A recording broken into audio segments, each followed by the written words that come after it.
Recording on कर दिया है। हाँ नंदन जी बोलिए, प्रारंभ करते हैं। ओम।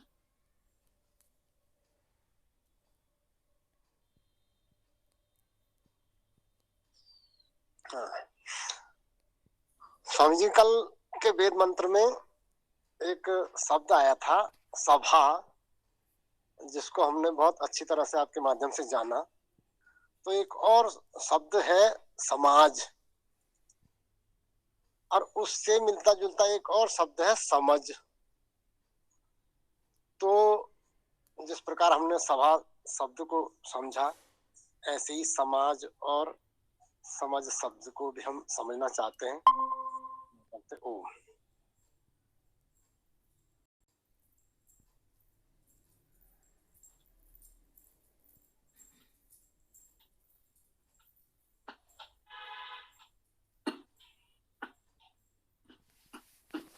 ओम। सभी को नमस्ते। राधा जी अभी जुड़े हैं आप? क्या पहले भी जुड़े हैं? कुछ परिचय दीजिए अपना।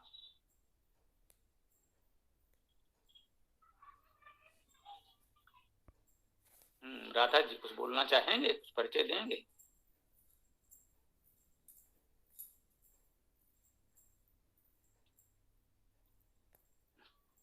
अच्छा, आप लोग हमको सुन पा रहे हैं? हाँ जी, सुन रहे हैं, ठीक से सुन रहे हैं जी सुन रहे हैं जी। हाँ, तो आपने समाज शब्द की बात की है। तो समाज शब्द को सम उपसर्ग हो सकता है, तो अब उसमें अज गत्यर्थक धातु हो सकती है।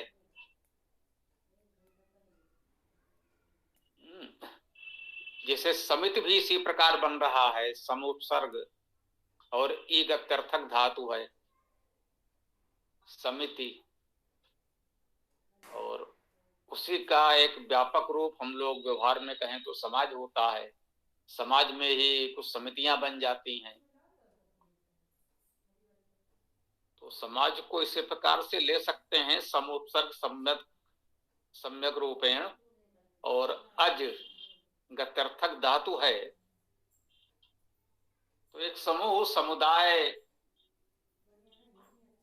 जो कहीं ना कहीं किसी एक व्यवस्था, परंपरा, संस्कृति से जुड़ा हुआ, सम्यक गति, एक प्रकार से मिलजुल करके रहने का भाव है, वो समाज कहला सकता है।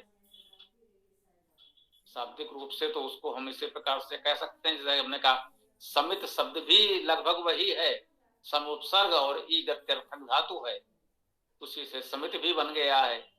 तो समित और समाज शाब्दिक दृष्टि से तो लगभग एक स्थान पर आ जाते हैं, और व्यवहारिक दृष्टि से समाज थोड़ा व्यापक है। समित, उस समाज में से कुछ लोग मिलकर एक समित बना लेते हैं, यही कहा जा सकता है।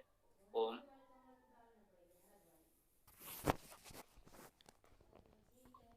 जी, ठीक है। जैसे एक आर्य सभा के नाम से भी हम परिचित हैं और आर्य समाज के नाम से भी हम परिचित हैं। तो इसी संदर्भ में हम ये चाहता है कि इन शब्दों को हम स्पष्ट समझ लें। ओम।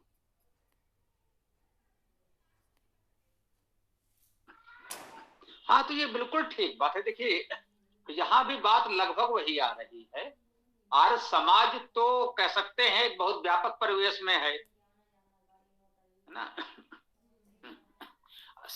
सभी आर्य उसमें आ गए, सभी आर्यों का समाज है। जो आर्य संस्कृत विचार को मानते हैं, जो भी आर्य संस्कृत से जुड़े हुए हैं, अपने आप को आर्य मानते हैं, आर्य समाज में तो वो सभी हो गए। और अब आर्य सभा, आर्य समिति, इस प्रकार से अलग अलग बना सकते हैं। उनमें से कुछ लोगों ने मिलकर एक अपना एक छोटा सा संगठन जैसा एक समिति सभा बनाई कि जहां बैठ करके वो विचार करेंगे कि हम अपने समाज को कैसे गति दें, कैसे आगे बढ़ाएं। तो इस दृष्टि से तो ये बात ठीक ही है। और आगे कुछ चर्चा हम लोग कर सकते हैं, जो भी ओ। स्वामी जी। हाँ जी, बोलिए। भारत में महाभारत काल तक तो सब आर्यों का ही राज रहा है। उसके बाद से गौतम बुद्ध के काल के बाद से जो है विदेशी लोगों ने आक्रमण किया। पहले विदेशी आए, अलेक्जेंडर वगैरह, फिर बाकी लोग आए। तो इन लोगों ने भारत में अटैक कैसे किया, मतलब सफल कैसे हो गए?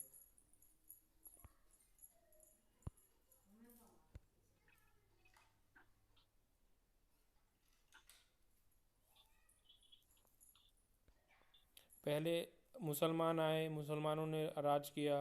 फिर अंग्रेज आए, अंग्रेज़ों ने राज किया। और बहुत कम संख्या में थे अंग्रेज और मुसलमान, लेकिन फिर भी उन्होंने हम पर आक्रमण किया और जीत गए। हमारे अंदर ऐसी कौन सी कमी थी जो हम उससे लड़ नहीं पाए?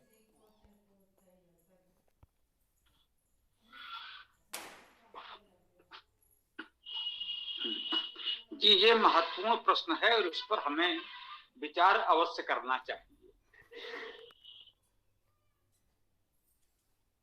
हम कौन थे, क्या हो गए और क्या होंगे अभी, आओ विचारें आज मिलकर ये समस्याएं सभी।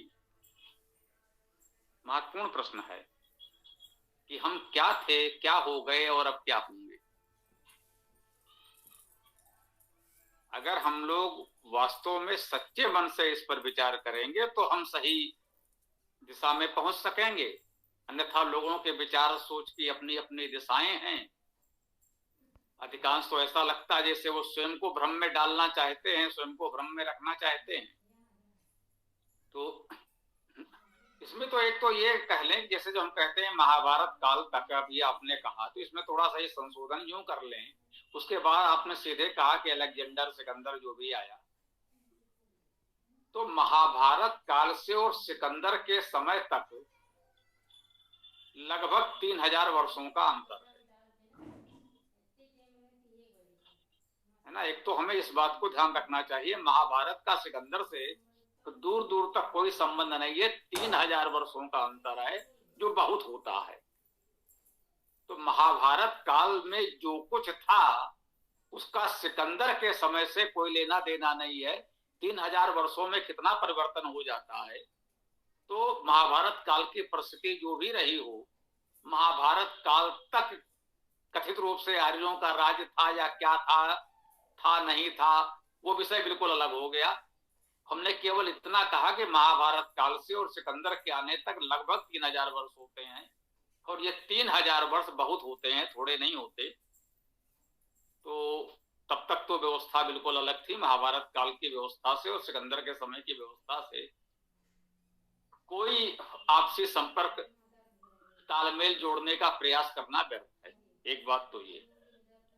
दूसरी बात ये कि परिस्थिति बस, संयोग बस कुछ भी समझें, सिकंदर तो भारत में सफल नहीं हुआ। कहें वास्तव में कि भारत के दरवाजे से, द्योढ़ी से वो लौट गया, भारत के भीतर बहुत वो प्रवेश कर ही नहीं सका। अब वो ऐसा क्यों हुआ, क्या हुआ, उस पर इतिहासकारों के अपने अपने मत विचार हो सकते हैं। हम उस विस्तार में नहीं जाएंगे। निश्चित रूप से सिकंदर महान इस दृष्टि से तो है ही कि सिकंदर के समय जब विश्व का मानचित्र तक नहीं था, कह सकते हैं लोगों को भूगोल, द्वीप महाद्वीप, सागर महासागर की दिशा दशा, उनकी दूरियां आदि का कोई जानकारी तक नहीं थी। तब उसने इतना बड़ा संकल्प लिया, विश्व विजय करूंगा। विश्व की जानकारी तक नहीं है और विश्व विजय करूंगा, तो निश्चित रूप से बहुत बड़ा संकल्प, बहुत बड़ा उत्साह था। इसके लिए तो वास्तव में उसकी प्रशंसा की जानी चाहिए। यूरोप से चला और अपने समय की तमाम महान सभ्यताएं, उस समय जो भी महान सभ्यताएं थीं, मिस्र, मेसोपोटामिया, ईरान जैसे इतने बड़े क्षेत्र को जीतता हुआ वो भारत तक पहुंच गया, ये बहुत बड़ी उपलब्धि है, इसमें कोई संदेह नहीं है। और वो इतिहासकार और सैन्य विद्या के जानकार उसका विश्लेषण करते हैं कि किस युद्ध में कौन सा पक्ष जीता या हारा, उसके क्या तात्कालिक कारण थे। ये समझ लें, युद्ध में जीत हार जो होती है उसमें बहुत कुछ तात्कालिक कारण होते हैं, उसको इतने लंबे समय से नहीं जोड़ना चाहिए कि हजारों वर्षों में क्या कहां कैसा था। सब कुछ अलग होते हुए कभी तात्कालिक एक घटना ऐसी युद्ध क्षेत्र में घट जाती है, छोटी सी, जिसका कोई कह सकते हैं किसी पक्ष की योजना से या उसकी सख्त सामर्थ्य से कोई लेना देना नहीं होता, तो अचानक कोई छोटी सी घटना पूरे युद्ध का परिणाम बदल देती है। अचानक बरसात होने लगी, कोई आशा नहीं थी। अब वो बरसात कहाँ किस रूप में हुई, कौन सी सेना किस तरफ कहाँ खड़ी थी, वो किसी के लिए लाभदायक हो गई, किसी के लिए हानिकारक हो गई। जो हार रहा था वो जीत गया, जो जीत रहा था वो हार गया। तो ऐसी कुछ प्राकृतिक घटना हो गई या तात्कालिक सेना में ही कुछ हो गई। इसको एक छोटे से उदाहरण से समझने का प्रयास करते हैं। हेमचंद्र विक्रमादित्य का नाम यदि सुना हो, पानीपत की दूसरी लड़ाई, उस समय मुगल सम्राट अकबर कथित रूप से था। कथित रूप से इसलिए कह रहा हूं कि उस बेचारे अकबर को तब तक संभवतः ये नाम भी नहीं मिला था, वो जलालुद्दीन था केवल। और जलालुद्दीन की आयु लगभग 15 वर्ष रही होगी अधिकतम। वो 15 वर्ष का बालक क्या राजा, क्या सम्राट, उसके संरक्षक, मंत्री, गुरु, जो भी कह लो, बैरम खां था, वही व्यवस्था देखता था। और नाम मात्र के लिए मुगलों का राजा अकबर या कहें जलाल हुआ करता था। तो वो बच्चा तो बेचारा अपने घर में था, उसका वही बैरम खान ही युद्ध के मैदान में था। हेमचंद विक्रमादित्य हेमू से पानीपत की दूसरी लड़ाई हुई। कहते हैं कि मुगल सेना पराजय की स्थिति में थी, हेमू बिल्कुल विजय की स्थिति में था, विजय होने वाली थी। अचानक संयोग से किसी मुगल सैनिक का एक तीर, वो कौन मुगल सैनिक था, उसका कौन सा महान योद्धा सेनापति था, किसी को नहीं पता। ऐसा नहीं कर्ण और अर्जुन के बीच युद्ध हो रहा था, यहां से बैरम खान ने तीर चलाया और वहां से हेमू विक्रमादित्य ने तीर चलाया, ऐसा कुछ नहीं था। हजारों लाखों की संख्या में सैनिक युद्ध के मैदान में होते थे और पता नहीं मुगल सेना की ओर से किस अज्ञात साधारण से सैनिक ने एक तीर चलाया जो राजा हेमचंद्र के आंख में जाके लगा। अब राजा की आंख में तीर लगा, राजा घायल हो गया। और उस समय की सैन्य व्यवस्था में ये दोष आप कह सकते हैं कि राजा के घायल होते ही सेना में जैसे भगदड़ मच गई, पूरी सेना इसमें लगी कि अपने राजा की जान कैसे बचाएं।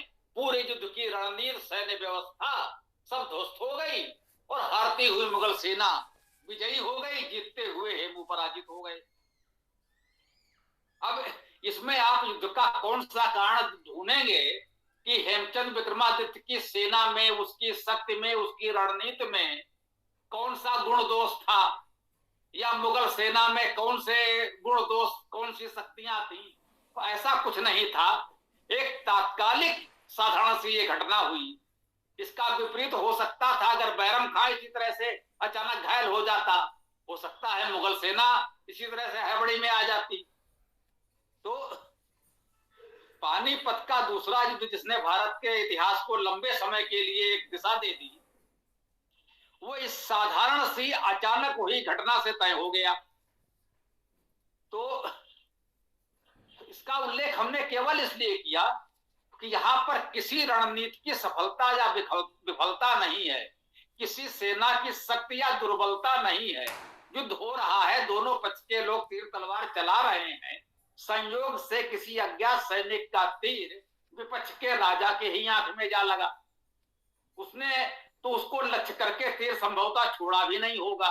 वो सैनिक कौन था, आज तक इतिहास में पता नहीं कि उसको मुगल पक्ष की ओर से उसे कोई सम्मानित भी किया गया हो कि ये युद्ध हम तुम्हारे कारण जीते, तुम्हारे तीर से वो घायल हुआ जिससे कि मुगल सेना विजयी हो गई। उसे कोई पुरस्कार सम्मान उस पक्ष से दिया गया हो, सेना में कोई पदोन्नत दी गई हो, उस सैनिक की पहचान तक नहीं हो सकी, उस बेचारे को नहीं पता कि हमने कर दिया, लेकिन हो गया तो हो गया। तो किसी एक युद्ध के विषय में तो ये कहा जा सकता है कि तात्कालिक कारण भी होते हैं। मतलब एक पक्ष ये भी, ये एकमात्र पक्ष नहीं है, ये मैं सोचिए कि मैं ये कह रहा हूं कि सब कुछ संयोग से होता चला गया, ये भी एक पक्ष होता है। तो केवल एक जीत या हार से हम किसी भी पक्ष को ऐसा कुछ न कहें, सकारात्मक या नकारात्मक निर्णय न लें। तो युद्ध में जीत हार के कुछ ऐसे तात्कालिक कारण भी होते हैं, है ना। एक तो ये पक्ष रहा, और सिकंदर जैसा कि हमने बताया कुछ ऐसी ही परिस्थितियों में कथित रूप से कुछ जीता कुछ हारा, और जैसे तैसे उसकी परिस्थिति ये बनी कि भैया वापस चलो, आगे बढ़ना अपने बस की बात नहीं है, वो तो लौट गया वापस। उसके बाद अरब से जो इस्लाम की शक्ति का उदय हुआ, ये वास्तव में गंभीर अध्ययन का विषय है कि अरब के बिल्कुल जाहिल कबीले शिक्षा व्यवस्था, शासन व्यवस्था, कोई न्याय, धर्म, संस्कृति जैसे कुछ भी उन्नत नहीं था वहां। उस क्षेत्र में जैसे मिस्र प्राचीन सभ्यता है, मेसोपोटामिया इराक की प्राचीन बड़ी सभ्यता है, जिस समय हम लोग इस समय इजराइल कह रहे हैं, यहूदी राज्य, उसकी भी एक गरिमा है, एक प्रमुख राज्य रहा। ईरान बड़ा शक्तिशाली और सभ्य सुसंस्कृत उन्नत साम्राज्य रहा। उसकी तुलना में अरब तो कुछ था ही नहीं, बिल्कुल जिसे कहते हैं अनपढ़, जाहिल, अविकसित, अशिक्षित कबीलों का क्षेत्र, वो जिनका आपस में कोई लेन देन नहीं, कोई तालमेल नहीं, कहीं कोई सभ्यता, संस्कृति, इतिहास, विद्या, कला, कौशल कुछ भी नहीं था उनके पास। अचानक मोहम्मद नाम का एक व्यक्ति आता है, वो अपने आप को ईश्वर का दूत, पैगंबर घोषित करता है। कुछ लोग उसके साथ जुटते हैं, कई बार वो डर के कारण भागता है, मारा भगाया जाता है, और अंत में उसे ऐसी सफलता मिलती है कि वही अरब के अविकसित लोग इतने शक्तिशाली हो जाते हैं कि मिस्र से लेकर के और भारत तक इतनी बड़ी सफलता प्राप्त करते हैं। तो ये वास्तव में मैं मानता हूं, इस दृष्टिकोण से इतिहासकारों को अध्ययन करना चाहिए कि अचानक अरबों में इतनी शक्ति, सामर्थ्य, पराक्रम कहां से कैसे जुटा। तो ये इतिहासकारों और युद्ध के रणनीतिकारों के शोध का विषय है। इस पर हमारे आप जैसे साधारण लोगों को कोई भी निर्णय नहीं देना चाहिए। एक तो ये समझ लें, कहीं ना कहीं उनमें कुछ तो था, उसे आप अच्छा बुरा कुछ भी कह लें, वे बर्बर थे, अत्याचारी थे और जो भी थे, परंतु लगातार इतने युद्ध जीतते चले गए तो युद्ध नीति, युद्ध कौशल में कुछ तो उन्होंने ऐसा पाया जो लगातार, भाई एक आध बार छल, जैसे हमने कहा एक बार वो संयोग से जीत सकते हैं, तात्कालिक कोई घटना हो गई, एक दो कहीं धोखाधड़ी छल बल से जीत सकते हैं, लेकिन शताब्दियों तक इतने बड़े क्षेत्र में अफ्रीका से भारत तक जीतते हुए चले आए और स्थायी रूप से जीते कि आज तक वो पूरा क्षेत्र उनके अधिकार में है। तो इस पर तो निष्पक्ष दृष्टि से मैं मानता हूं इतिहासकारों और युद्ध नीति के जानकारों को विचार करना चाहिए कि ऐसे ही उनके पास ये कला, ये पराक्रम, ये युद्ध कौशल कहां से आया जिससे वो विजयी रहे। तो उनकी विजय में कहीं ना कहीं उनकी युद्ध नीति, रणनीति का योगदान तो है। इसे तो हमें बहुत निष्पक्ष दृष्टि से स्वीकार करना चाहिए। इसमें हमें अपनी पराजय के बहाने नहीं खोजने चाहिए। कुछ तो उनमें श्रेष्ठ था जिससे वो लगातार यहां से यहां तक जीतते आए। इसमें हमारी दुर्बलता नहीं है, उनकी श्रेष्ठता है। हम वीर बहादुर थे, हम लड़े बहादुरी से, हम वीरता से लड़े, उनका सामना किया, बहुत समय तक उनको रोके रखने में सफल भी हुए। हम केवल पराजित नहीं हुए, कई बार हम विजयी भी हुए, परंतु उनमें कुछ तो था कि अंततः वो सफल हुए। तो एक तो हमें स्वीकार करना चाहिए कि उनके अंदर कुछ तो गुण विशेषता रही होगी रणनीति में, ये तो सत्य है। दूसरी बात, जो प्रमुख सफलता मिली मुगलों को या कहें बाबर को, तो वहां तो समझ में आता है कि बाबर सबसे पहले तोपों का प्रयोग करने वाला शासक था। बाबर से पहले तोपें नहीं थी। बाबर से पहले जो भी युद्ध होते थे वो तीर, तलवार, भाले आदि से ही होते थे। अब बाबर एकदम से तोप जैसी बड़ी अस्त्र को लेकर आता है, तो तोपों से वो विपक्षी सेना पर प्रहार करता है, तो तोपों के प्रभाव से विपक्षी सेना को जो हानि होती है वो तो होती है, मनोवैज्ञानिक प्रभाव बहुत बड़ा पड़ता है। ये इतना बड़ा कौन सा अस्त्र है जिसका सामना हम कैसे करें? तो उस भय से भी सेना बहुत कुछ पराजित हो जाती है, ये भी हमको देखना समझना चाहिए। तो बाबर की सफलता में मुझे लगता है कि उसकी तोपों का बहुत बड़ा योगदान रहा होगा। तोपों उस समय केवल तोपें उसके पास थी और सामने वाले के पास केवल तीर तलवार भाले थे, तो यह भी उसका योगदान हो सकता है। बाबर की तीसरी पीढ़ी में वहां अकबर से आयु में 2 वर्ष बड़े थे प्रताप सिंह, राणा प्रताप। अकबर की तुलना में आयु में 2 वर्ष बड़े थे। अकबर उनसे 2 वर्ष छोटा था, दोनों एक पीढ़ी के समान लोग थे। अब हम कितने गर्व से कहते हैं कि प्रताप का भाला कितने वजन का था, कितना भारी था, इतना भारी भाला लेकर के प्रताप युद्ध करते थे। अकबर की सेना के पास इतने बड़े बड़े तोपखाने हैं और प्रताप सिंह एक भारी भरकम भाला लेकर युद्ध कर रहे हैं, तो तोपों के सामने भाला लेकर आप कैसे युद्ध करेंगे? आपका तोपखाना ही तो उसकी मुकाबला कर पाएगा, उसके सामने आ पाएगा। तो कह सकते हैं युद्ध सामग्री संभवतः हमारी उतनी उन्नत नहीं थी। भाई ठीक है, वो तोपें लेकर आया, धीरे धीरे यहाँ के लोगों ने भी तोपें बनाना सीखा, प्रयोग भी किया, लेकिन जो पहले आया वो कहीं ना कहीं उसको लाभ तो उसका मिला ही है।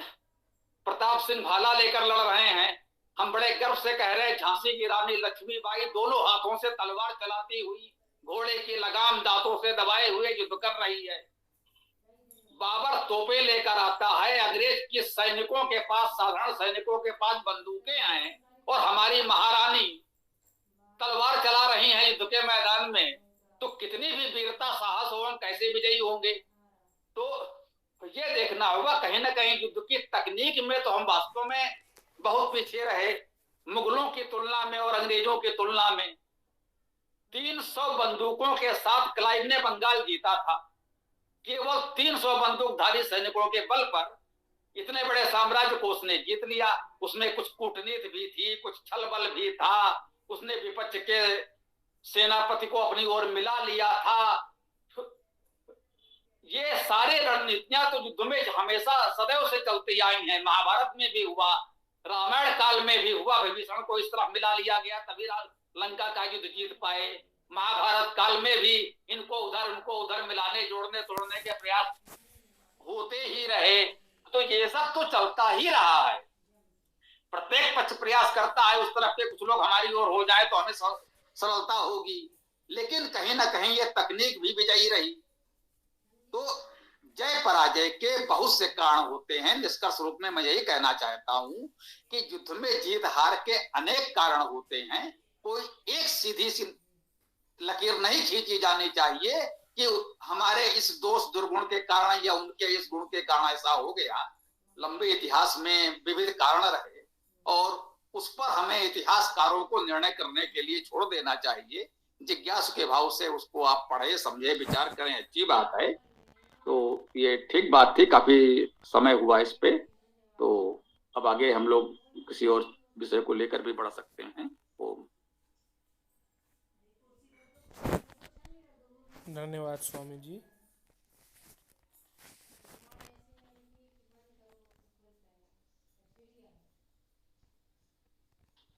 हाँ, किसी और को कुछ कहना हो तो अवश्य बोलिए।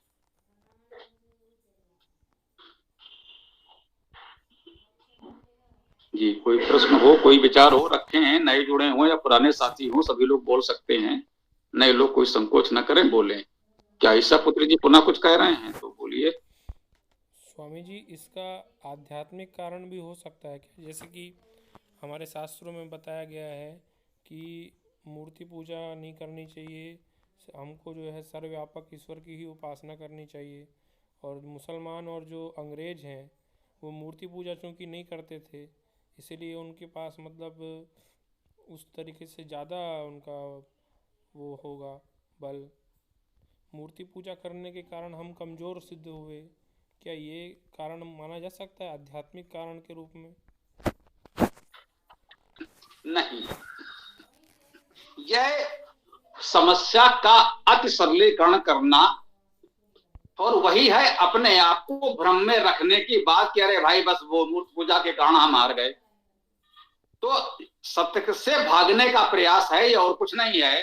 कुछ लोग ये और यही कहते हैं कि हमारे अंदर एकता की कमी थी, हमारे यहाँ देशद्रोही थे, उनकी ओर जाकर मिल गए और ये हुआ, इस कारण से हम हार गए और ऐसे।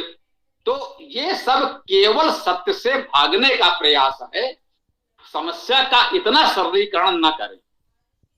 मैंने कहा युद्ध में जय पराजय के अनेक कारण होते हैं। वो रामायण महाभारत से लेकर और आधुनिक काल तक है। यही मूर्ति पूजकों का देश थी कि हम आप मूर्ति पूजा को नहीं मानते, ये ठीक, हमें मूर्ति पूजा का समर्थन नहीं करता, आप सब जानते हैं, परंतु समस्या का ऐसा सरलीकरण नहीं करना चाहिए। यही मूर्ति पूजकों का देश, वो समय था हारे, लेकिन अब आप देख लीजिए 1947 में हम स्वतंत्र हुए, अंग्रेज भी पराजित हुए, यही मूर्ति पूजकों का देश था। ठीक है, दयानंद आर्य समाज के प्रभाव से बहुत कुछ चेतना आई वैदिक के प्रति, लेकिन ऐसा तो नहीं था कि देश ने मूर्ति पूजा छोड़ दी थी।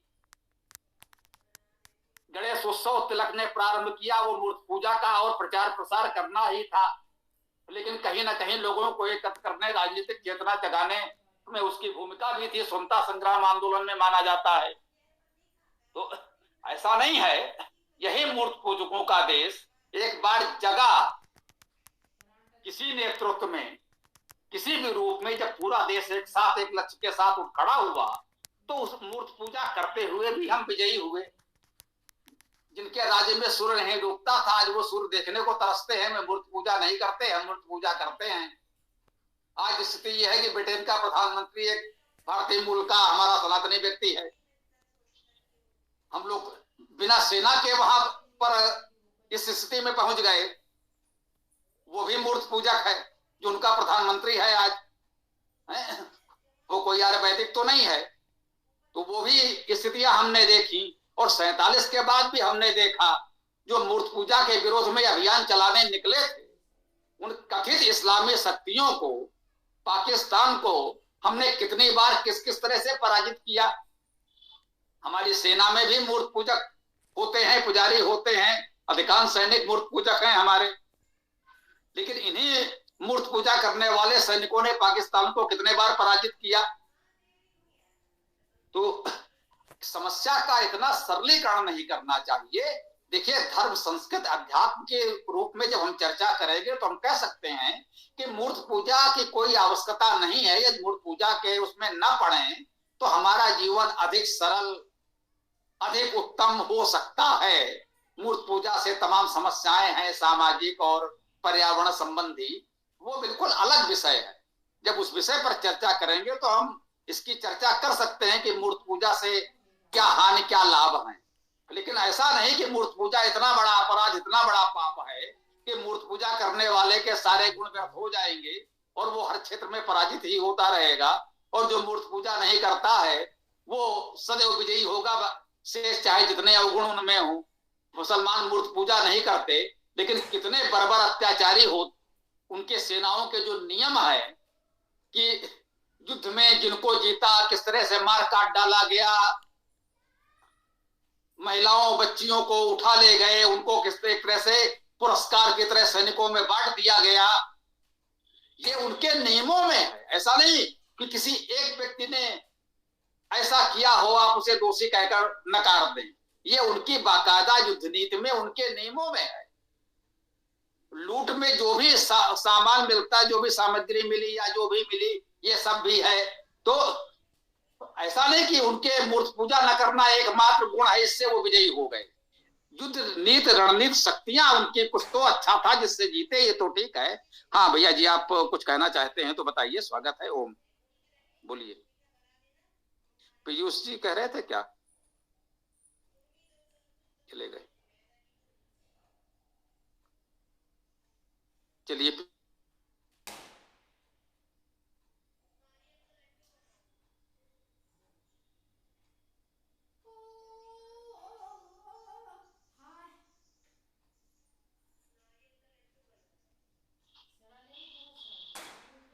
हाँ पीयूष जी बोलिए, आप कुछ कहना चाह रहे थे। जी पीयूष जी कुछ कहना चाह रहे थे आप।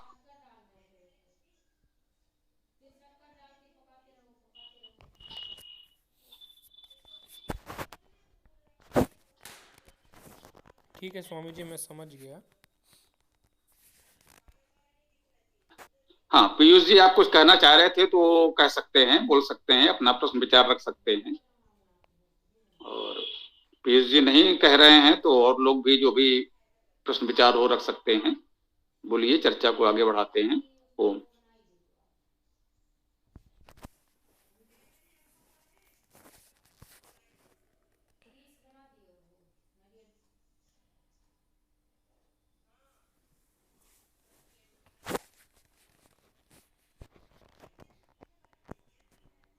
हाँ कुछ चर्चा करते रहें, जो भी प्रश्न विचार हो रखे, विराम ना हो तो अच्छा है।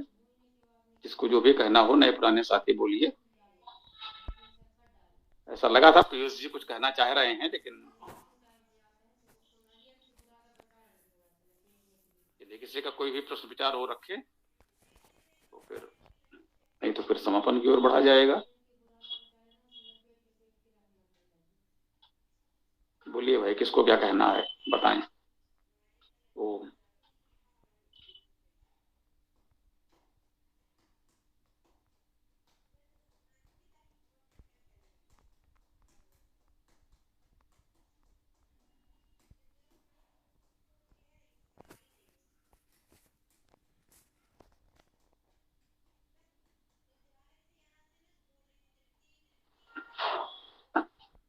हाँ भैया जी, किसी को कुछ नहीं कहना है तो क्या समापन किया जाए। किसी को कहना, कुछ कहना हो तो बताएं, अन्यथा फिर समापन करें, वेदाष्टक का पाठ किया जाए। बोलिए, किसी का कोई प्रश्न विचार हो तो प्रस्तुत करें, अन्यथा वेदाष्टक का पाठ करके समापन किया जाए।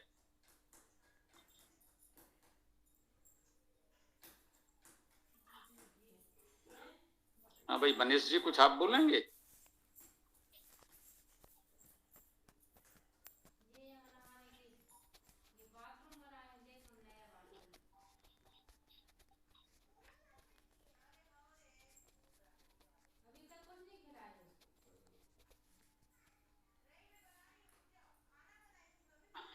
हाँ सीताराम जी और आनंद जी भी जुड़े हुए हैं, तो नमस्ते स्वामी जी। जी बोलिए।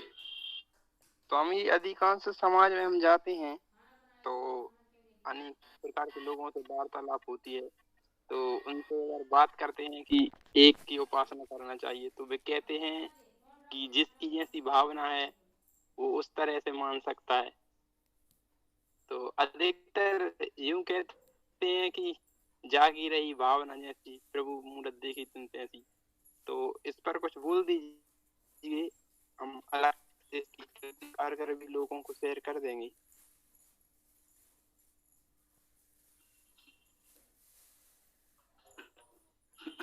देखिए, ये बात एक सीमा तक तो बिल्कुल ठीक है। ये तो बिल्कुल सत्य है कि ईश्वर को प्रत्यक्ष रूप से तो किसी ने देखा नहीं। इसका कोई साधन उपाय हमारे पास है भी नहीं कि कोई ये कह सके देखिए यही उसका प्रामाणिक स्वरूप है और ईश्वर ऐसा ही है, अन्य किसी प्रकार की बात नहीं की जा सकती। या ऐसा कोई प्रत्यक्ष हो कि ईश्वर केवल इस प्रकार की उपासना करने वालों की बात तो सुन लेता है, अन्य लोगों की नहीं सुनता। ऐसा भी कोई प्रत्यक्ष अनुभव में नहीं है। जैसा अभी ईसापुत्र जी ने कहना चाहा कि मूर्ति पूजा के कारण पराजित हो गए, तो ऐसा तो नहीं है कि मूर्ति पूजा करने वाले हर क्षेत्र में पराजित होंगे और जो मूर्ति पूजा नहीं करते हुए हर क्षेत्र में सफल होते चले जाएंगे। तो निश्चित रूप से ईश्वर ने ऐसी कोई व्यवस्था बनाकर नहीं दी, ये विवेकशील मनुष्यों ने ही बनाई, जिसे हम लोग ऋषि कहते हैं। कुछ लोग अपने शब्दावली में कुछ और कह सकते हैं, ये उनकी अपनी इच्छाएं है ना। तो इसमें तो कोई संदेह नहीं है कि हर व्यक्ति अपने विवेक की सीमा के अनुसार ही इस प्रकार की कल्पनाएं करके और पूजा उपासना के नाम पर जो कुछ उसे ठीक लगता है करता है। व्यवहारिक दृष्टि से यह सत्य है कि ऐसा होता है, दो पक्ष हैं, ऐसा होना चाहिए और ऐसा होता है, दो अलग बातें हैं। ऐसा होता है ये तो सत्य है। विश्व में इतने प्रकार के मतांतर हैं, वो इसीलिए हैं कि लोग अपने अपने भावना और विचार के अनुसार उन्होंने एक धार्मिक पंथ की कल्पना कर ली है और उसके अनुसार वो अपना पूजा उपासना प्रार्थना जो भी उनके समझते हैं कर रहे हैं, इसीलिए इतने मतांतर हैं। अब ये कहा जाए कि सभी लोग एक दिशा में आ जाएं, तो ये आदर्श परिकल्पना है। ये संसार के सभी लोग किसी एक मत एक विचारधारा को मानने लगे तो संसार में इतने कलह विवाद समस्याएं नहीं होंगी। ये बहुत अच्छी बात होगी, ऐसा होना चाहिए, लेकिन है नहीं, है ना। देखिएगा, दो विषय स्पष्ट हैं, ऐसा है और ऐसा होना चाहिए। पूरे विश्व में अनेक प्रकार के मत मतांतर हैं, पंथ हैं, ये सत्य है। होना चाहिए कि सब लोग एक सच्चे मत को स्वीकार कर लें। अब प्रश्न ये है कि सच्चा मत किसे माना जाए, जिसका जो भी मत है।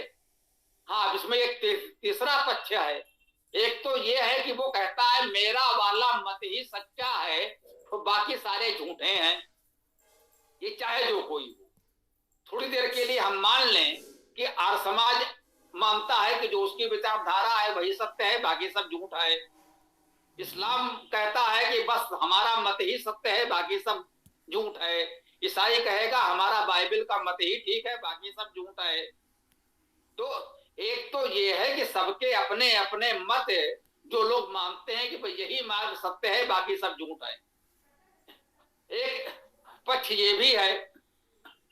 इसका एक दूसरा अन्य पक्ष ये भी है कि जो आपने कहा, कुछ लोग इस उदारता से देख रहे हैं कि भाई जब ईश्वर को किसी ने प्रत्यक्ष रूप में देखा नहीं, तो जिसका जैसा भाव विचार है अपनी भावना श्रद्धा के अनुसार वो उसका स्मरण करता है, उससे उसको कहीं कुछ शांति आनंद का अनुभव होता है तो होने दीजिए। इसमें आप अर्थ में ये विवाद लेकर क्यों आते हैं कि ऐसा नहीं ऐसा करो। यह एक उदारवादी अलग पक्ष है। यह पक्ष एक सीमा तक ग्राह्य है कि भाई अब हर कोई तो इतना विद्वान है नहीं, कितना बड़ा मनीषी विद्वान विचारक जो वेद का सांगोपांग अध्ययन करके संपूर्ण वेद का उसने स्वाध्याय किया है, सत्य को जाना है, इतना बड़ा बुद्धिमान भी हो जो चिंतन मनन करके उस सत्य को अनुभव कर सके। तो ये तो मान लीजिए प्रत्येक व्यक्ति तो इस स्तर पर हो ही नहीं सकता। समाज में कुछ ही मनीषी इस स्तर तक पहुंच सकते हैं, सब तो नहीं हो सकते। अब ये है कि जो इस स्तर तक है उसके मार्गदर्शन में समाज ठीक से चले। अब वहां पर समस्या यही आ जाती है कि बहुत से लोग समर्थक जुटा लेते हैं और हमारे गुरुजी हमारे बाबा जी बहुत पहुंचे हुए संत हैं, बस वो जो कह रहे हैं वही परम सत्य है। तो ये पाखंड आडंबर भी फैलने लगता है। तो ये तो सत्य है कि वेद का मत सर्वोत्तम है, वेद की कोई बात अब तक असत्य सिद्ध नहीं हुई है।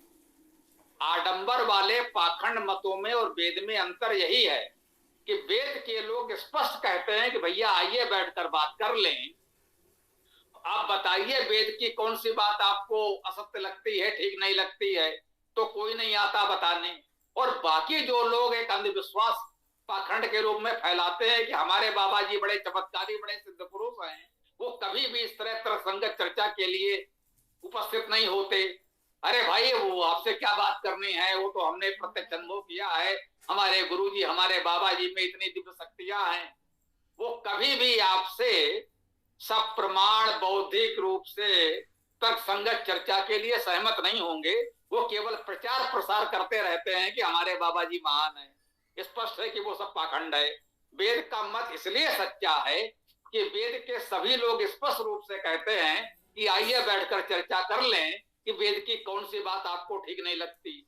तो कौनो बाबा जी नहीं आते ये बताने कि वेद की ये बात हमें ठीक नहीं लगती। अरे भाई वेद अच्छे हैं, ठीक है, आप पढ़ते हो, अच्छी बात है, हम भी वेद को मानते हैं, लेकिन भाई हमारे बाबा जी में चमत्कारी शक्तियां हैं इसलिए हम उनको मानते हैं। ये कह के वो निकल लेंगे। जो सनातन धर्म की सीमा में हमारे बाबा जी हैं, वो तो ये कहकर निकल लेंगे, अरे भाई हम भी वेद को मानते हैं, कोई हम वेद से अलग थोड़ी है, लेकिन भाई हमारे गुरुजी में, बाबा जी में इतनी चमत्कारिक शक्तियां हैं, इसलिए हम उनको मानते हैं, उनके आशीर्वाद से हमारा काम सारे कार्य हो जाते हैं।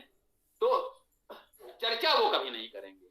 और अन्य मतावलंबी जो सनातन धर्म से बाहर है, जो वेद को बिल्कुल नकारते हैं, उनकी तो बात ही क्या है, चर्चा उनको करना नहीं है, उनके पास प्रचार प्रसार के हथकंडे हैं, उस रूप में वो अपना संख्या बढ़ा रहे हैं, प्रचार प्रसार कर रहे हैं। तो ये स्थिति है इस संदर्भ में।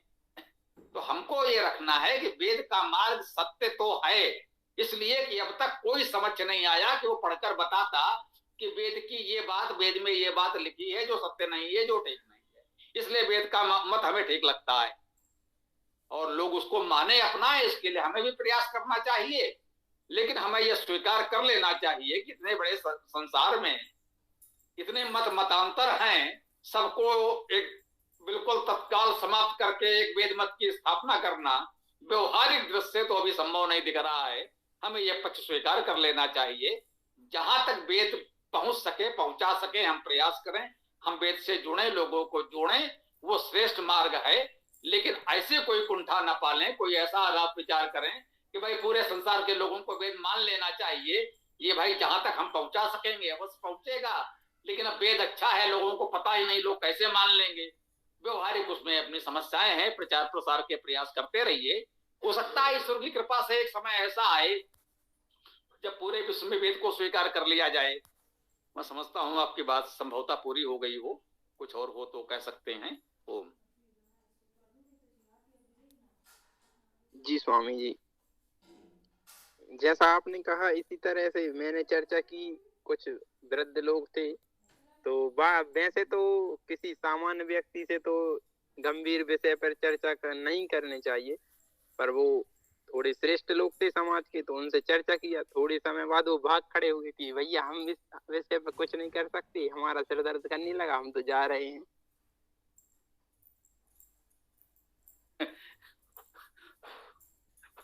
बिल्कुल ठीक कहा, यही होता है।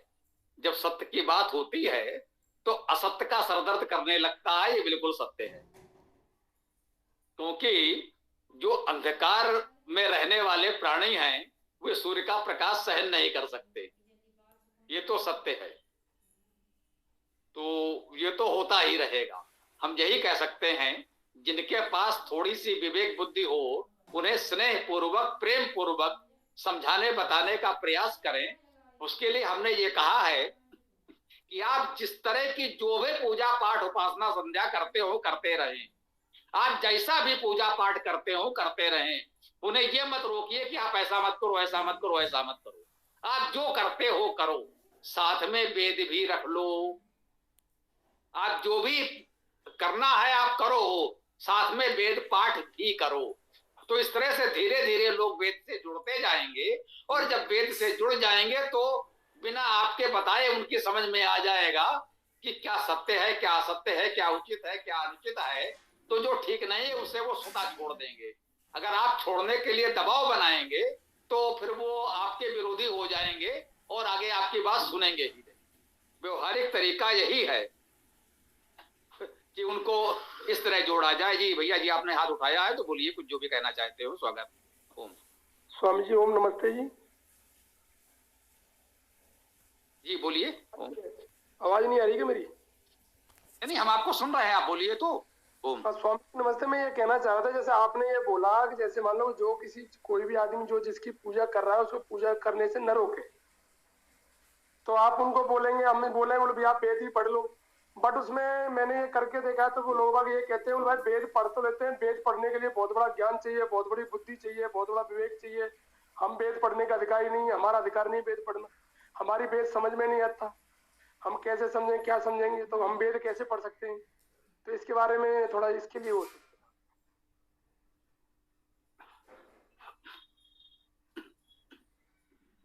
मेरी बात पूरी हो गई है। तो माइक बंद कर दीजिए। तो जी, ये प्रश्न बहुधा आता है और उचित प्रश्न है। इसका समाधान अवश्य जानना चाहिए सभी को। यह समाज में भ्रम फैलाया गया है कि कि वेद बहुत कठिन है और बहुत बड़े बड़े विद्वान ही इसको समझ सकते हैं, यही भ्रम तो हमने दूर किया। इस वेद कक्षा में सामान्य विद्यार्थी जुड़े, उन्होंने ही वेद कक्षा प्रारंभ की, हमसे कहा भाई आप वेद पढ़ाइए, हम पढ़ा रहे हैं। सामान्य विद्यार्थी हैं जिनका संस्कृत से कोई परिचय नहीं था, वेद तो दूर की बात है संस्कृत से भी कोई परिचय नहीं था, वो हमारे साथ वेद पढ़ रहे हैं और अब तो वेद की व्याख्या करने पढ़ाने की स्थिति में सामान्य रूप से आ गए हैं। थोड़ा बहुत अपना स्तर पर कुछ ना कुछ कर ले रहे हैं थोड़े समय में। तो वेद को सही तरह से पढ़ाया नहीं गया, लोगों को वेद से दूर करने का षड्यंत्र किया गया। ये कहा गया कि वेद बहुत कठिन है, आप नहीं पढ़ सकते, या आपको वेद पढ़ने का अधिकार नहीं है, वेद करने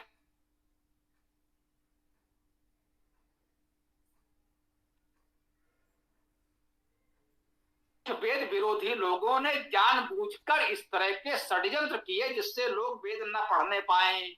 वेद पढ़ने के लिए तो पहले आपको ये करना पड़ेगा और वो आप कर नहीं पाओगे। तो हमें इन भ्रमों का निवारण करना है। आप हमारे साथ जुड़ें, हमारी वेदायन भाष पुस्तक को आप मंगा लें, हमारी कोई भी वेद भाष की एक पुस्तक छोटी सी आप ले लें, एक एक शब्द का प्रमाण सहित अर्थ किया गया है। प्रतिदिन सायंकालीन वेद कक्षा होती है, आप जुड़ें और ऐसे लोगों को भी जोड़ें। वेद बहुत सरल है, सबकी समझ में आने लगेगा यदि सही तरीके से उनको पढ़ाया जाए। उनको दो कार्य करने होंगे, एक तो उनको इस पर सहमत कर लीजिए, उनको आश्वासन दीजिए कि वेद को पढ़ना समझना बहुत सरल है, आप प्रारंभ तो करें, और वेद पढ़ने का अधिकार संपूर्ण जीव मात्र को है, संपूर्ण मानव मात्र को है। वेद पढ़ने का आपको अधिकार है, वेद पढ़ना समझना बहुत सरल है, इतना उन्हें आश्वासन दीजिए और कहिए कि आप इस वेद कक्षा में जुड़िए, यह निःशुल्क है। और जो सक्षम है, संभव हो तो वेदायन केवल मंगा लें। इतने में वेद सबको सरलता से समझ में आने लगेगा। फिर धीरे धीरे कुछ लोग ऐसे निकलेंगे आपके इस समूह में, जो भी आपका इस तरह का एक बन जाएगा कि जो चारों वेद भी पढ़ेंगे और बहुतों को पढ़ाएंगे।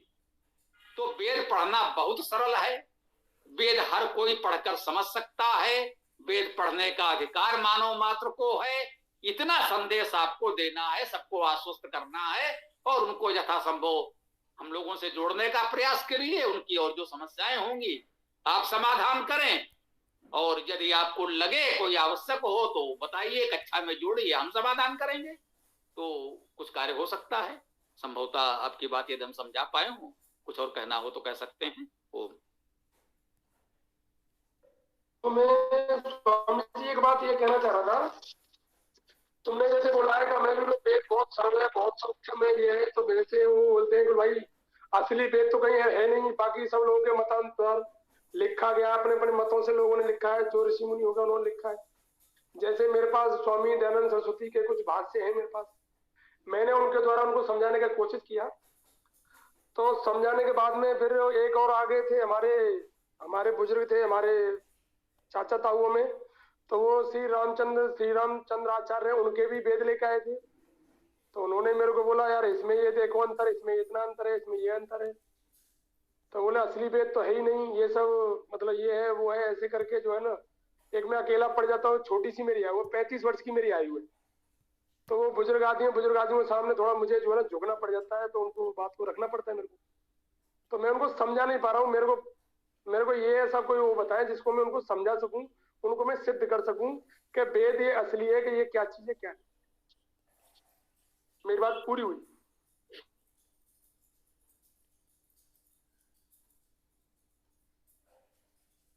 जी मैं बोलूं स्वामी जी इस पर थोड़ा कुछ? सत्येंद्र जी आपका हैं तो चलो बता दो, पर मैं तो बताऊंगा ही। तो अब ये देख लो, पहले आपको बताना हो तो आप बता दो, मैं तो बताऊंगा जी। तो आपका कहना है कि ये वेद भाष्य तो अनेक व्यक्तियों के मिल सकते हैं, पर वेद की जहाँ बात होगी तो वहां पर केवल मंत्र देखे जाएंगे, मंत्र और मंत्रों का अर्थ धातु के आधार पर होगा, उसे प्रमाणिक माना जाएगा। तो वेद भाष्य तो अनेक तरह के हो सकते हैं, और क्योंकि वेद का अर्थ धातु के अनुसार ही लेते हैं, तो जो व्यक्ति शब्द सा धातु का अर्थ करेगा उसका प्रमाणिक मानना चाहिए। और ऐसे तो अगर बात करेंगे कि इसका वास्तव ऐसा, तो ये तो इस पर एक सहमत कभी नहीं हो सकते लोग जी। हाँ, सीताराम जी ने सही बात कहने का प्रयास किया। थोड़ा इसको मैं स्पष्ट कर देता हूँ। जो उन्होंने कहा कि इनका वेद उनका वेद, तो बिल्कुल ठीक कहा इन्होंने। वेद तो एक ही है, उनकी बात से ही प्रमाणित हो रहा है। जो लोग आपसे प्रश्न कर रहे हैं सत्यन जी कि वो श्री राम शर्मा का वेद भाष्य ले आए, आपके पास दयानंद सरस्वती का वेद भाष्य है, किसी के पास सायण बट महीधर का वेद भाष्य होगा, या किसी के पास किसी अन्य विद्वान का भी हो सकता है। तो इससे स्पष्ट हो रहा है, इन सारे वेद भाष्य रख लीजिए, जो वेद मंत्र है वो तो एक समान है, उनको दिखा दीजिए, है ना। जिनके पास श्री राम शर्मा का वेद भाष्य है, दयानंद का है, सायण बट महीधर किसी का है या किसी अन्य का है, आप दिखा दीजिए भैया ये पढ़ो, मंत्र तो वही है, मंत्र में कोई अंतर नहीं है। इसलिए वेद तो एक है और वेद सबका एक है, इसमें वेद सबका अलग अलग नहीं। अब समस्या अर्थ करने में है, तो ये कह सकते हैं अर्थ कौन सा माने। तो वेद तो एक तो स्पष्ट बिल्कुल कहें कि वेद तो एक ही है, वेद किसी का अलग अलग नहीं है, वेद सबका एक है। हाँ, जो लोगों ने अर्थ भावार्थ किया है उसमें अंतर हो सकता है, तो उसका तरीका यही है कि शब्द सा अर्थ जो करे, शब्द सा अर्थ, किसी भी शब्द को छोड़ो नहीं, अपनी ओर से कोई शब्द जोड़ो नहीं। ये जितने लोगों ने वेद भाष्य किए हैं, वेद में आए हुए एक दो शब्द कभी कभी छोड़ भी देते हैं। उससे अधिक समस्या ये है कि जितना वेद में है उससे अधिक अपनी ओर से जोड़ देते हैं, इसलिए वेद के अर्थ का अनर्थ हो जाता है। तो ये समझना समझाना पड़ेगा। दो बातें स्पष्ट हुई कि एक तो जो वेद है मूल, वो शब्द सा एक ही है, वो किसी का अलग अलग नहीं है। कोई दयानंद का वेद भाष्य माने, कोई श्री राम शर्मा का वेद भाष्य पढ़े। श्री राम शर्मा का वेद भाष्य उबट सायण के अनुसार है, उनका अपना कोई स्वतंत्र वेद भाष्य नहीं है, ये श्री राम शर्मा स्वयं मानते हैं। और अन्य विद्वानों के वेद भाष्य या तो दयानंद के अनुसार हैं या फिर सायण के अनुसार हैं, स्वतंत्र वेद भाष्य अधिकांश लोगों के नहीं। इसीलिए हमने प्रयास किया है, हमारा जो वेद भाष्य है, विनम्रता से मैं कहना चाहता हूं कि हमने, ये सभी विद्वान सहमत थे, उबड़ सायण महीधर से दयानंद और उनके अनुयायी सभी, कि वेद के शब्द यौगिक हैं, धातुज हैं, वेद के शब्दों का अर्थ धातु के अनुसार किया जाना चाहिए। तो हमने प्रत्येक शब्द की धातु लिख दी है, जिससे ये भ्रम समाप्त हो जाए। लोग अपने विचार थोपना चाहते हैं तो धातु को छिपा लेते हैं, लिखते नहीं। एक तो बहुत से विद्वानों के पहले वाले तो ये था कि वो स्वयं इतने विद्वान थे और उनके साथी सहयोगी पाठक भी इतने विद्वान थे कि उनको धातु बताने की आवश्यकता नहीं होती थी। वो मानते थे कि संस्कृत के विद्वान हैं, इतना तो ये जानते ही होंगे। और उसके पश्चात ये भी एक थोड़ा सा होने लगा कि जहां पर उनके अपना विचार वेद के अनुकूल न हो, वहां वेद के अर्थ का अनर्थ करने के लिए वो धातु को छिपा गए। और जहां उनको लगा यहाँ पर धातु बताने से हमारी बात की पुष्टि होगी, वहां बहुत स्पष्ट रूप से बताया, देखिए इस शब्द में ये धातु है, इसलिए इस शब्द का ये अर्थ होना चाहिए। ये सभी विद्वानों ने किया है। जहां उनके मत का समर्थन होता है वहां धातु को बहुत स्पष्ट बताया, और जहां उनको लगा कि हमारा विचार खंडित होगा, वहां उसको छिपा गए और मनमाना अर्थ कर दिया। तो उससे बचने के लिए हमने ये किया, प्रत्येक शब्द को स्पष्ट धातु कर दी। कोई चाहे सरल से सरल शब्द हो या कठिन से कठिन शब्द हो, हमने सबकी धातु लिखी है। तो इस प्रकार से प्रामाणिक हमने शब्दार्थ आपके सामने प्रस्तुत कर दिया। भावार्थ आप करते रहिए, कोई अंतर नहीं पड़ेगा। तो एक तो स्पष्ट हो गया कि वेद अलग अलग नहीं है, वेद सबका एक ही है। अर्थ करने में, भावार्थ में उनकी अपनी विचारधारा थोपने के कारण थोड़ा बहुत अंतर है, मूल बात सबकी एक ही है। और वो जो अंतर है उसको आप इस तरह से धातुजत स्पष्ट करके समझ सकते हैं कि वेद का असली अर्थ क्या था और इन्होंने जो अपनी ओर से थोड़ा बहुत जोड़ना चाहा है वो क्या है। तो ये बात आप समझ लें, समझाने का प्रयास करें। आपकी आयु भी उचित है, पर्याप्त है, और जो बहुत अधिक आयु के हैं उस कारण से थोड़ा सा एक सामाजिक शिष्टाचार भी आवश्यक है, उनको हम लोगों के साथ जोड़िए। तो हमारी आयु के हैं तो हम उस तरह से भी थोड़ा सा एक दूसरे को समझ समझा सकते हैं। ओम। इसकी फोटो ले लेते हैं तब इसकी।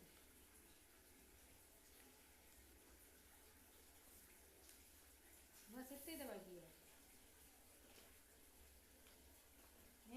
बस इसके अंदर है डिब्बी।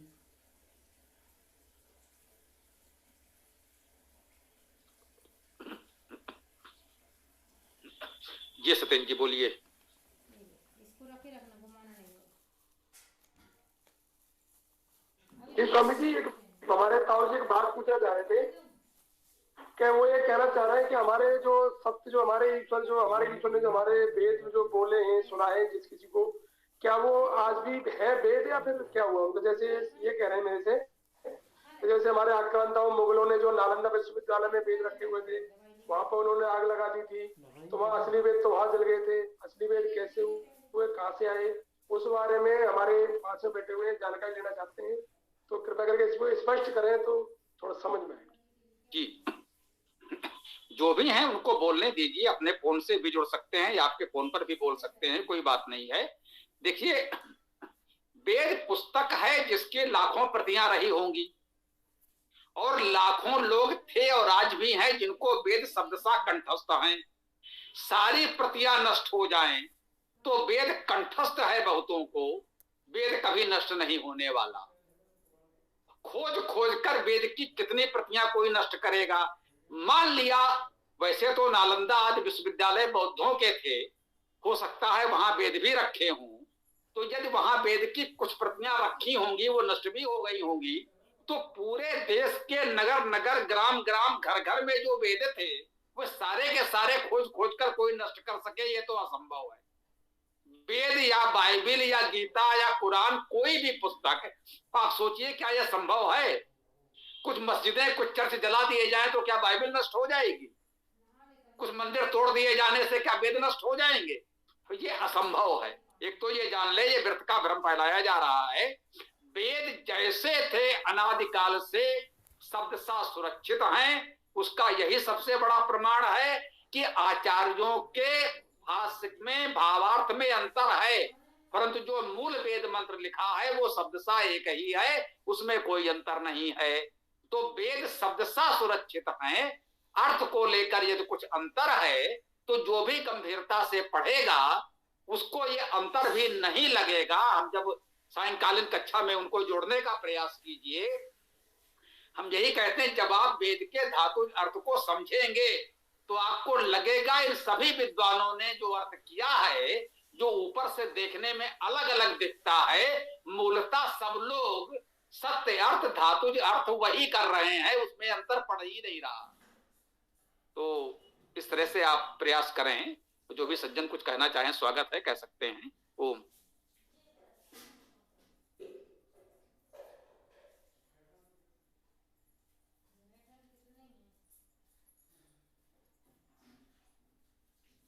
ये सत्येंद्र जी बोलिए। तो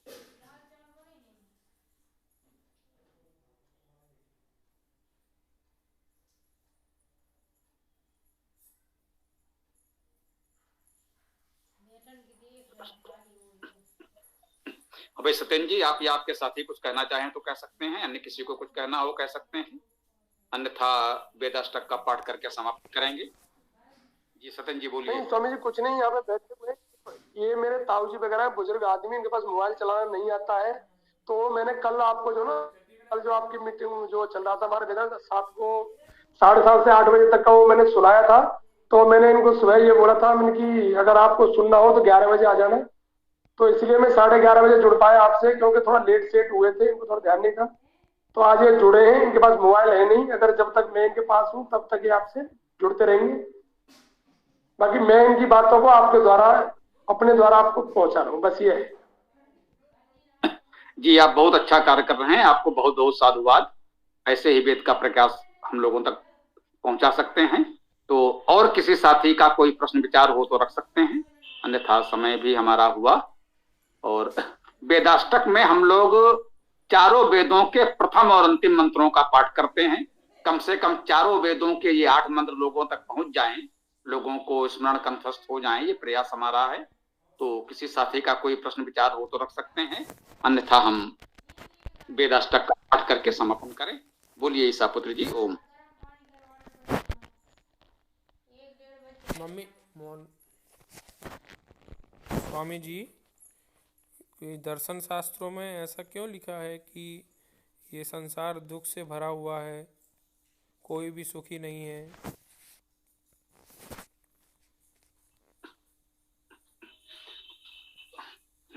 भाई हमने तो ऐसा नहीं पढ़ा, यदि किसी ने लिखा है तो हो सकता है वो बेचारा बहुत दुखी हो, है ना।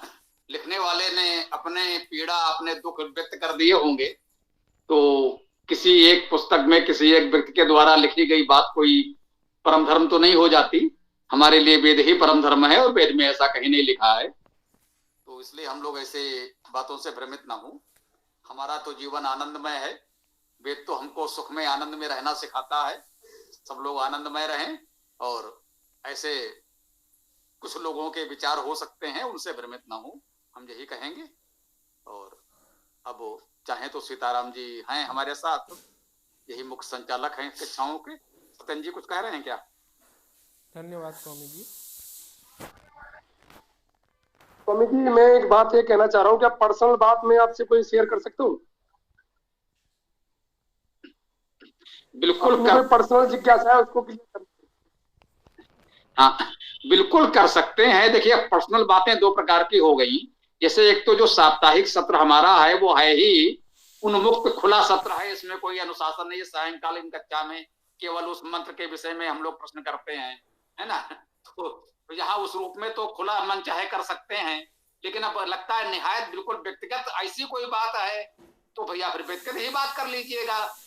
मान लीजिए सामूहिक के बजाय